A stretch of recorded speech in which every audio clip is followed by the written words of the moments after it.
Patriot Prime Reviews is a channel for adult collectors and may not be suitable for children under 13 years of age.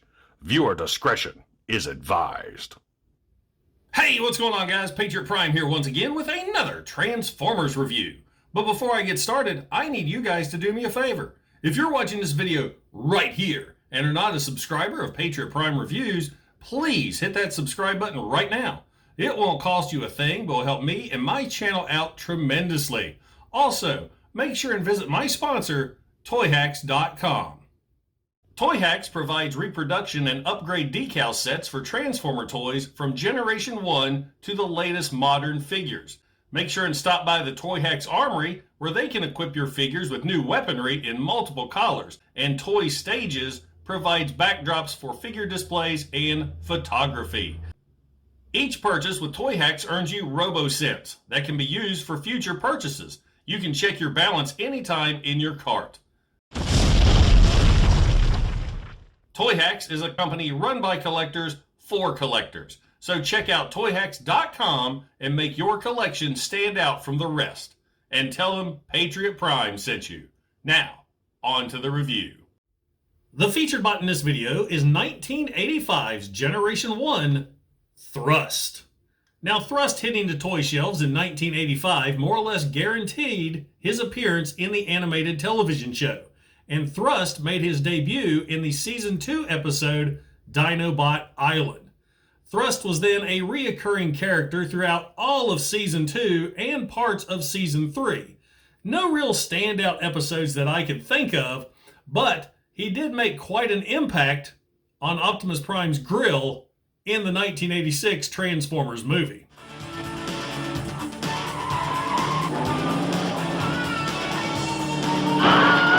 Thrust made his first appearance in Marvel Comics in issue number 17, where it was shown that on Cybertron, he was one of Lord Straxus' enforcers.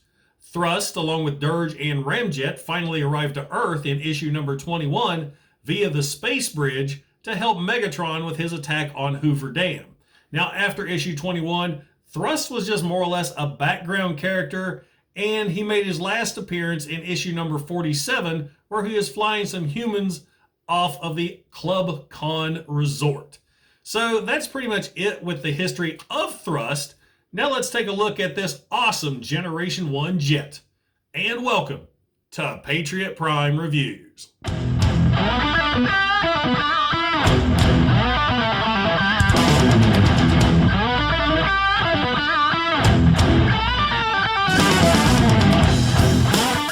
In vehicle mode, Thrust is a maroon VTOL jet, and this jet mode looks awesome. This is one of my favorite Generation 1 jets. It just looks spectacular. Now, this is an original Generation 1 Thrust, and it is in perfect condition. One of the crown jewels in my Generation 1 collection, other than you can see the missiles tend to launch out on their own. Now, the sticker decals are Toyhax decals. When I got this guy, stickers were a little rough. Figure was immaculate. Stickers not so much. So those are Toyhax decals. And those were applied years ago and still look really, really good. I love the design of Thrust. The VTOL engines look really cool. You can see the jet intakes or the turbines there on the wings. Now, Thrust's main body is the same as all the other Seekers. They all use the Starscream mold. The only difference is the wings here and the tail fins. Underneath the jet, unlike some of the more modern Transformers, you can't really tell that Thrust is a robot underneath, except for the visible head syndrome right there.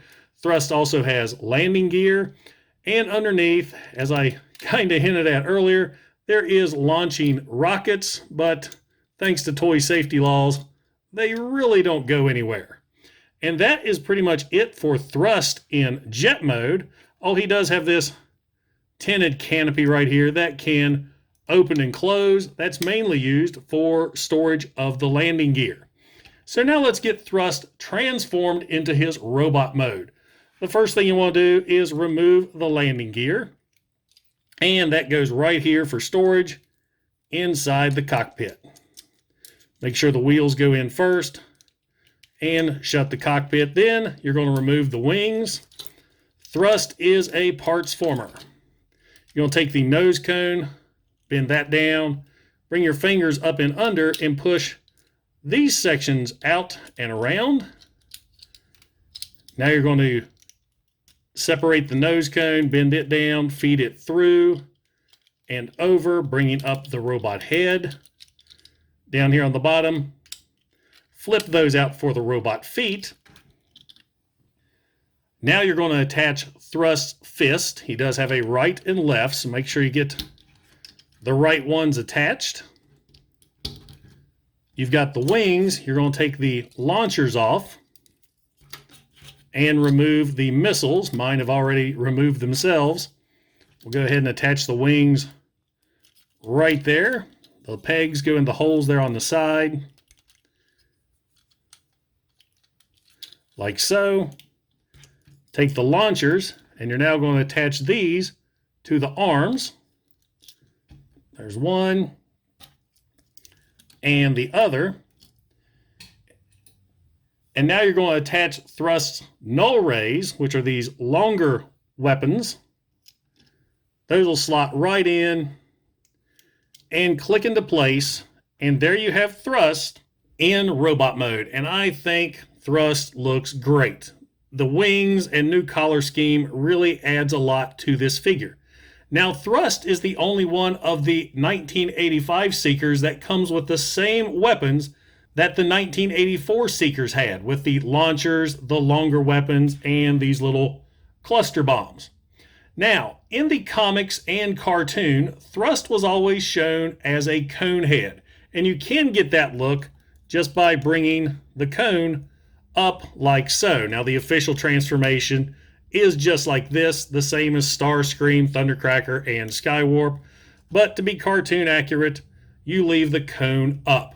Now, articulation for Thrust, he's a Generation 1 figure. There's hardly any articulation. The arms can do a complete 360, but they will hit those wings right there. And the wings can be moved slightly. This long section here is going to hit the tail fins. So what you see is what you get with Thrust. What you get is awesome. I love the looks of this figure. I love the color scheme. It just really works. He looks fantastic on the shelf. And now for some quick size comparisons. Here is 1985's Generation 1 Thrust with Generation 1 Megatron, Classics Thrust, and Earthrise Ramjet. 1985's Generation 1 Thrust is a fantastic Generation 1 toy. I absolutely love the looks of this guy. The color scheme is one of my favorites in the entire G1 line. Not to mention his jet mode is just awesome looking. One of my absolute favorite G1 figures. So there you go, guys. 1985's Generation 1 Thrust. So, does a Generation 1 Thrust belong in your collection? Absolutely. This is a fantastic figure and a must-have in your Generation 1 collection. This is one of the most popular Seekers and one I really can't wait to see in the new Earthrise line. The Generation 1 Thrust, robot mode's okay, but it is Generation 1. This is a classic. The jet mode is fantastic. One of my absolute favorite jets. So yes, you see a Thrust, pick him up without hesitation, but be wary of all the different parts he comes with. Now guys, if you enjoyed the video, don't forget to like, don't forget to subscribe, and don't forget to click that bell icon to get notified when I upload new reviews. Once again, this is Patriot Prime, signing out. Hooah!